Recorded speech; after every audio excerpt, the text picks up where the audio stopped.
Welcome back to Andersen Acres. It's a real windy day out here on the farm today. And today we're just hanging out with the dogs. We're hanging out with our livestock guardians, Tequila and Vodka. Whiskey's over here, but he's not a livestock guardian. So we're just hanging out with the livestock guardians, doing our thing, wandering about. And I wanted to talk about why you might not want livestock guardians on the farm. I am a big advocate for livestock guardians on your farm. I do a lot of videos talking about, how to train them and what to do with them and why you might want them. But there are some legitimate reasons why you might not want them on your farm, depending on your own needs and your setup and yourself, what you're willing to put up with. So one of the main reasons you might choose to skip having livestock guardians on the farm is they are loud. Okay, they're loud as heck. And I mean that. They bark all the time. Tequila's just started barking. There she is. They're barking at something. There we go. Perfect timing. Barky barks. So they bark all the time. They bark a lot at night. But they bark during the day too. They barky bark all the time. So one of the reasons you might not want livestock guardians on your farm is they bark. Now, Great Pyrenees bark more than most. It's part of the way they do their job. You can't get mad at them for it. But if you really do not like barking, you might want to skip the livestock guardians. Because they're loud. Okay, it's part of how they do their job, but they're loud. Another reason you might skip livestock guardians, they don't listen. They do not listen. Okay, now part of that is just their breed. They were almost bred to ignore you. They're bred to think independently. They're bred to spend long hours in the field with the animals. They are bred to think for themselves.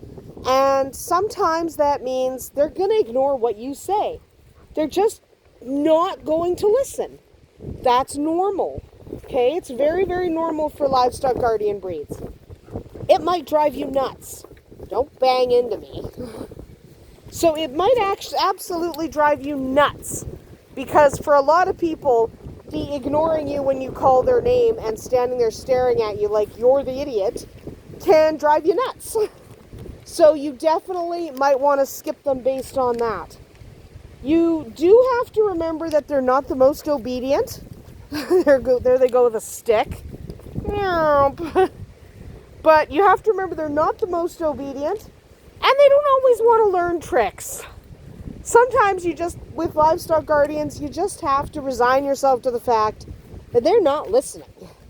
They're not going to listen. And there's not always anything you can do about it. That's part of how they do their job. Sometimes ignoring you is what they're supposed to do. If you're telling them to come and they're like, no, there is a coyote who's about to eat your chickens, I can't come right now. They're going to ignore you. Okay, so another reason you might not want them is if you just can't handle that. No shame if you cannot handle the fact that sometimes your dog's just going to ignore you, okay? No shame there at all. Another good reason to maybe skip them is they do poorly alone. Okay? And what I mean by that is if we take Vodka, lock him up in the house all day by himself, no other dogs, no cats, no chickens, nothing to do, we're going to regret it. Okay? He's going to do things like rip the trim off the wall in order to try to get out of the house. They don't do well alone. They basically have high-level anxiety when they're alone. Now, on the farm, they're, of course, not really alone.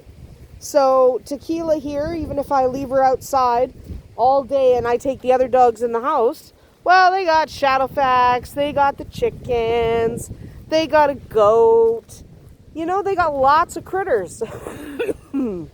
Lots of critters to hang out with. And that's excellent. Good for them. She won't be lonely. But if you're in a situation where they're going to be locked in the house a lot by themselves, one dog alone, you're probably going to have an anxious dog who's really not very happy. So if you're not in a situation where they'll always have some kind of company, yeah, you might want to rethink livestock guardians. Hi, Shadowfax. Shadowfax is over there. Good boy. So that's another reason why you might not want them. You also might not want them because they're big roamers. They roam, they escape, they don't stay home. So if that's something that you really can't accommodate, you might want to think about having livestock guardians and skipping them potentially. Because they do. They roam a lot and they escape most types of fencing. Excuse me, still sick. So you definitely want to think about whether or not you can accommodate keeping them home. Because you don't necessarily want to let them roam and they end up getting hit on the highway. That's a bad idea. So definitely think about whether or not you are capable of keeping them contained, whether you use tracking collars to keep track of them, whether you use an invisible fence of some kind to keep your dog in the pen. Whatever you want to use, you absolutely need to be able to use it, and it needs to work. So figure out a way to keep them home. And if you can't, you might want to skip it. You might want to skip them. So let's wander over here where it's sunnier, even though the dogs are that way, just because it's sunnier over here and it's a really chilly day. I'm going to go stand in the sun. But the other thing you might want to consider is the shedding. Like, you have no idea. I can't even explain to you how much vodka sheds. Okay, tequila sheds too, but vodka's a different beast entirely. So if you can't handle hair literally everywhere, you might want to get a different kind of dog. Because not only are they shedding dogs, they shed a lot. A lot of dogs shed a lot, but you've got to remember these are big dogs. Like, he's going to be 170 pounds when he finishes growing up. Tequila, what are you doing? Yeah, what are you doing? Anyway, he's like the fuzziest guy.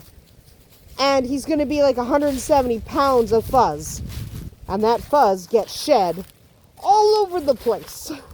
So if you literally can't stand shedding, you might want to skip the livestock guardians because they're completely bonkers with the shedding. You also might want to consider slobber. So this is where I talk about vodka. Because Mr. Vodka, come here. He often has drool hanging from these lips. And when he shakes his head, it lands on you. It's really gross. But the slobber is a huge part of most of these livestock guardians, especially the Great Pyrenees. I'm going to go this way. But if you can't handle the slobber, then you might want to rethink having Great Pyrenees or other livestock guardian breeds, because the slobber is a little bit insane. I don't know that I've caught it on video too much, but when Vodka is shaking his head and the drool is flying, it's kind of gross. Let's see if I can catch up with the dogs on this side of the house. I'm not running. I'm not running. But the slobber is another reason you might decide to skip the livestock guardians, especially the real jowly ones like Vodka. Okay, where'd they go? Ah, there they are. There they are. Good job. Guys, don't eat dead things. Come on. Come on, guys. That's a dead thing. Leave it alone. They eat dead things. Like a lot of dogs, they eat dead things and it's yucky. So another good reason, dead things. Arr, arr, arr, arr.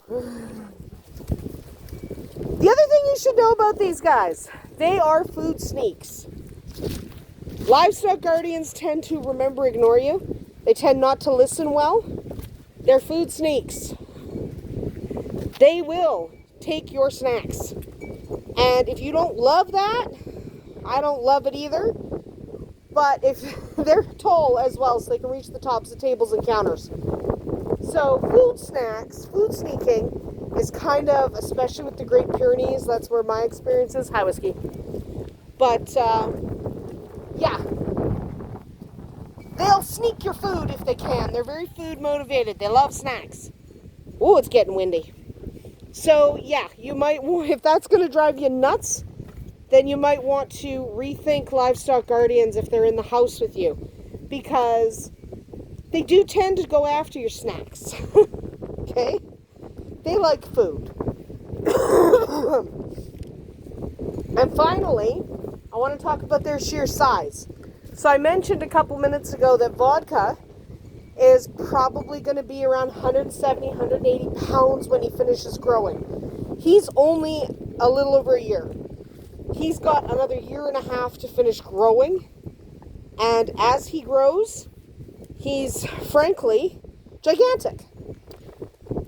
If you don't like big dogs, livestock guardians are probably not for you. But the other part of that is some people, not you, but some people might be quite afraid of big dogs.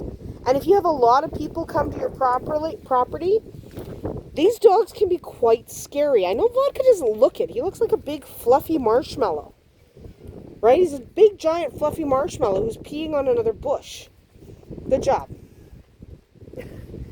But they can be kind of scary.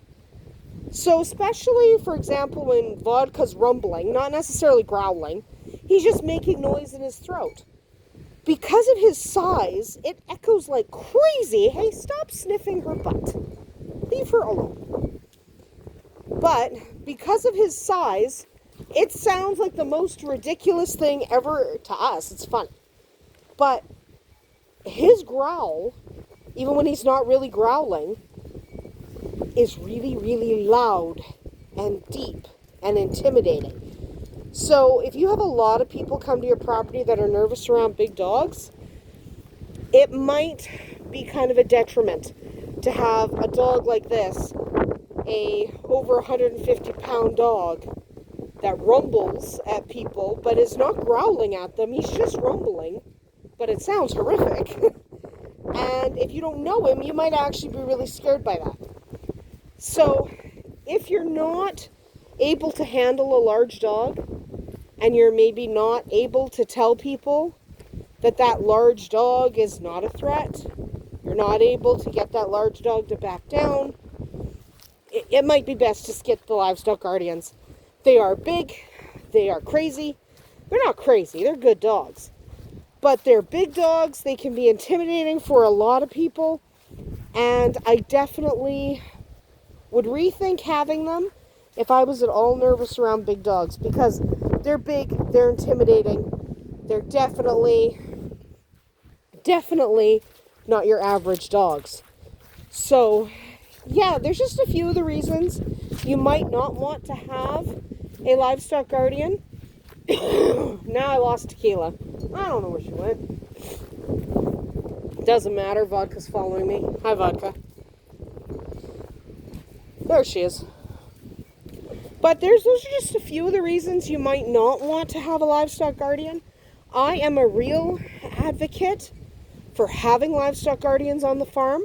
I think they're worth their weight in gold, but they're difficult to train, they're really big, they're really stubborn, and if you're not prepared for them, it can be a little off-putting. So, though I absolutely recommend livestock guardians on the farm, they're not for everyone. It's okay to skip them if you honestly just don't want the hassle, don't want the gigantic fluff balls walking around your property. That's completely understandable. So think twice before you get your livestock guardians, because remember, just like any other animal, they are for life. You can't just ditch them when it doesn't work out for you. So think long and hard before you get them so that you can be an honest, helpful, great home for these wonderful, majestic dogs. Because they deserve that as much as any other dog. That's about it for us here today at Andersen Acres. See you tomorrow.